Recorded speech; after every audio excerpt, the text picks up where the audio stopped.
आज हम 9वीं कक्षा के लिए प्रस्तावित पुस्तक स्पर्श में से रहीम के दोहों को पढ़ेंगे। रहीम का जन्म लाहौर में सन 1556 में हुआ।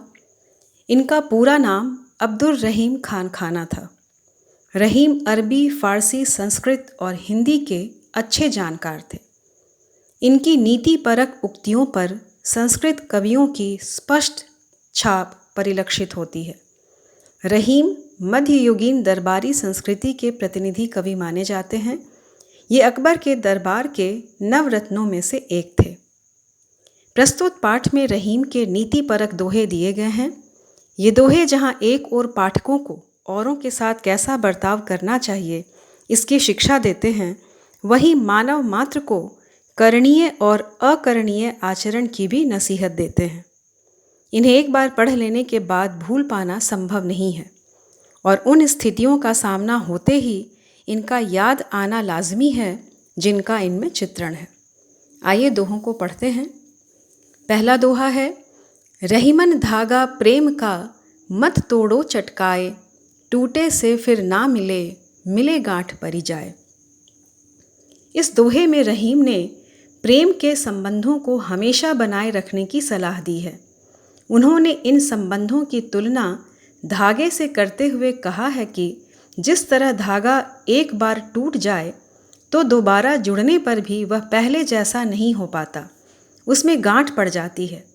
ठीक उसी प्रकार हमारे प्रेम के संबंध यदि एक बार टूट जाएं तो फिर वे पहले की तरह मधुर नहीं हो पाते, उनमें संदेह और अविश्वास की गांठ पड़ जाती है।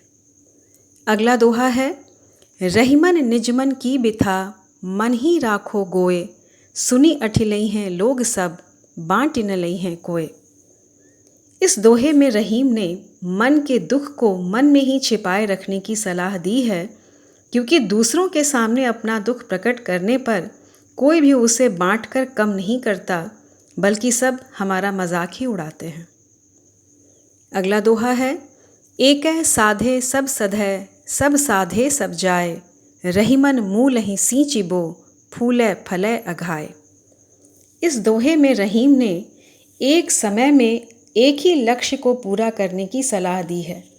वे कहते हैं कि जिस तरह हम पौधे की जड़ को सींच कर ही उसके फल फूल प्राप्त कर सकते हैं, ठीक उसी तरह किसी एक परमात्मा की साधना करने से हमारे जीवन की सारी मनोकामनाएं पूर्ण हो जाती हैं। अगला दोहा है, चित्रकूट में रमी रहे, रहीमन अवध नरेश, जा पर विपदा पड़त है, सो आवत यह देश। रहीम कहते हैं कि चित्रकूट एक मनोरम और शांतिदायक प्रदेश है। जिस व्यक्ति पर विपत्ति आती है वह मन की शांति पाने के लिए यहाँ चला आता है। अयोध्या के राजा राम पर भी जब विपदा आई थी तब वे मन की शांति पाने के लिए चित्रकूट में आकर बस गए थे। अगला दोहा है, दीरघ दोहा अरथ के, आखर थोरे आही, ज्यों रहीम नटकुंडली, सिमटी कूदी चढ़ी जाही। इस दोहे में रहीम कहते हैं कि दोहे में अक्षर तो कम ही होते हैं, लेकिन उनमें गहरा अर्थ छिपा होता है।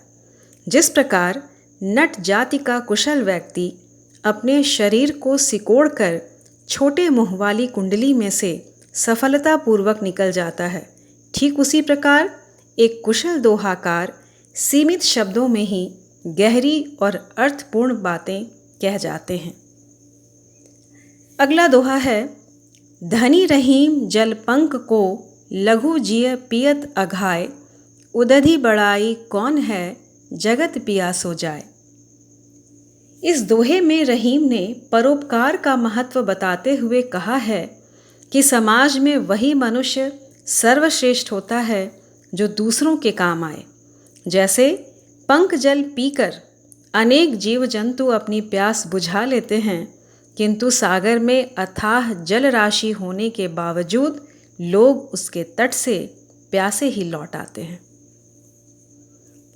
अगला दोहा है, नाद रीझ तन देत मृग, नर धन हेत समेत, ते रहीम पशु से अधिक, रीझेहु कछु न देत।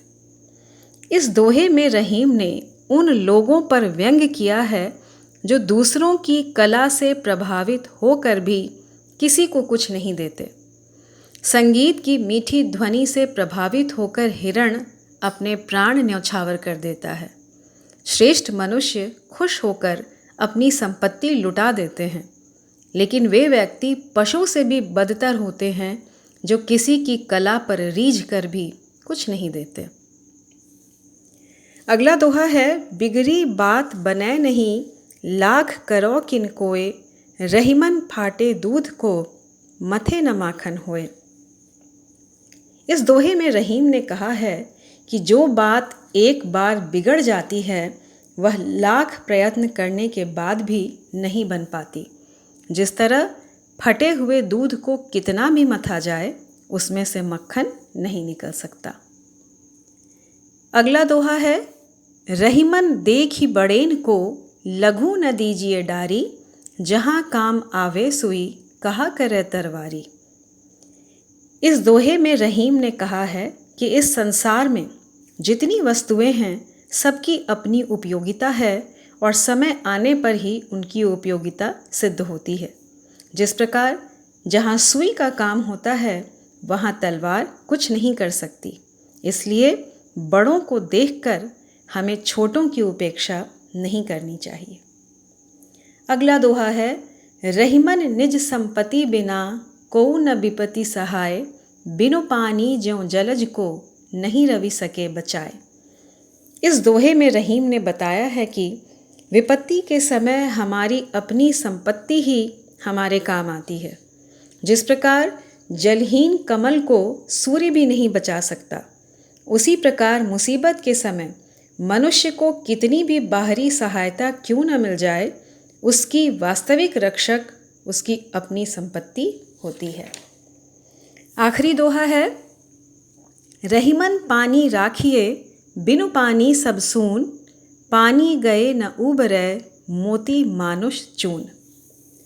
इस दोहे में रहीम ने पानी को महत्वपूर्ण कहा है और श्लेष अलंकार का खूबसूरत प्रयोग करते हुए पानी के 3 अर्थ बताए हैं।